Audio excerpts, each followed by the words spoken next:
da nossa playlist de física pré-vestibular. E nele a gente vai discutir sobre conversão de unidades. Na realidade, essa aula é uma introdução a esse tópico que vai ser trabalhado propriamente dito daqui a algumas aulas. Hoje nós vamos definir o que é unidade de medida e o que é um sistema de unidade de medida, que vai ser muito importante quando a gente trabalhar com as continhas de conversão diretamente daqui a algumas aulas. Então, uma grandeza física é tudo aquilo que pode ser medido, sendo que essa medida ela pode ser feita tanto diretamente quanto indiretamente. Mas o que isso significa? Por exemplo, se a gente tomar o comprimento, ele é uma grandeza física que pode ser medida diretamente.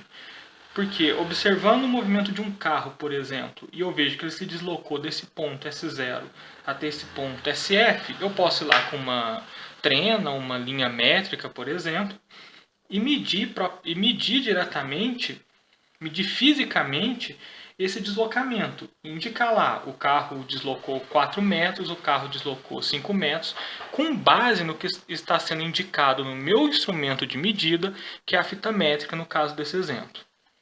Outro exemplo de medida direta é o tempo. Voltando lá no exemplo do carro, eu posso marcar em um relógio quanto tempo que ele levou para ir do ponto inicial até o ponto final. Ou seja, novamente, a partir da indicação do meu instrumento de medida, no caso o relógio, eu posso determinar de maneira direta o tempo gasto pelo carro no deslocamento que a gente mostrou no exemplo passado. Agora, um exemplo de medida indireta é a velocidade. A gente vai ver daqui a algumas aulas que a definição de velocidade é a taxa de variação do deslocamento com o tempo, cuja expressão matemática é essa daqui. Δs, que é o deslocamento, sobre ΔT, que é o tempo.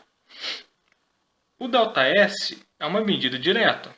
O ΔT é uma medida direta também. Portanto, eu posso obter a velocidade a partir da divisão de um pelo outro. Assim, eu obtenho uma medida indireta, que é a medida da velocidade, a partir de duas medidas diretas. Mas então, uma grandeza física ela é caracterizada pela sua medida, que é um número, né, um valor numérico, e pela sua unidade. Unidade de medida nada mais é do que um referencial de comparação. Por exemplo, vamos pegar o Sistema Internacional de Unidade, que vai ser o mais usado por nós durante esse curso e é o mais usado na física, de maneira geral, em que eu tenho que, por definição, que o comprimento possui como unidade de medida um metro nesse Sistema Internacional de Unidades e o tempo como unidade de medida os segundos. Mas o que significa o metro e o que significa os segundos?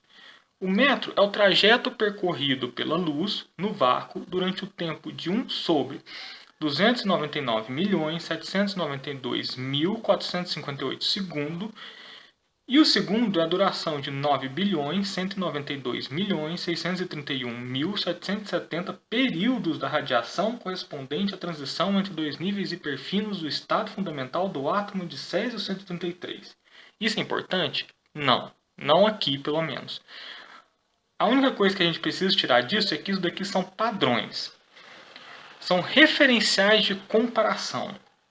Porque quando eu digo que um prédio possui 5 metros, eu digo que o comprimento desse trajeto percorrido pela luz no vácuo durante o tempo de 1 sobre 299.792.458 segundos se repetiu 5 vezes. E se eu falar que aquele carro que a gente viu no exemplo de medida direta, demorou 20 segundos do ponto inicial até o ponto final, eu estou falando que isso daqui, o tempo para acontecer todo esse negócio aqui, se repetiu 20 vezes. Essa é a definição de unidade de medida, ou seja, nada mais é do que um padrão referencial de comparação. Ou melhor dizendo, um padrão que eu uso como referencial de comparação. Se vocês quiserem saber um pouco mais sobre a estrutura do Sistema Internacional de Unidades em si e da história dele, eu vou deixar linkado na descrição um vídeo do Nerdologia totalmente dedicado a contar a história desse sistema de unidades tão importante para a física, o que a gente vai mais usar a partir daqui, ok? Bom, pessoal, Se vocês gostaram aí do vídeo, estão gostando do trabalho do canal, eu peço que vocês curtam o vídeo para dar uma força, compartilhem com seus amigos para espalhar as videoaulas e clique no sininho para receber as notificações aí se você estiver usando o smartphone. Mas principalmente se inscrevam no canal para continuar recebendo as aulas de física e ciências exatas de maneira geral.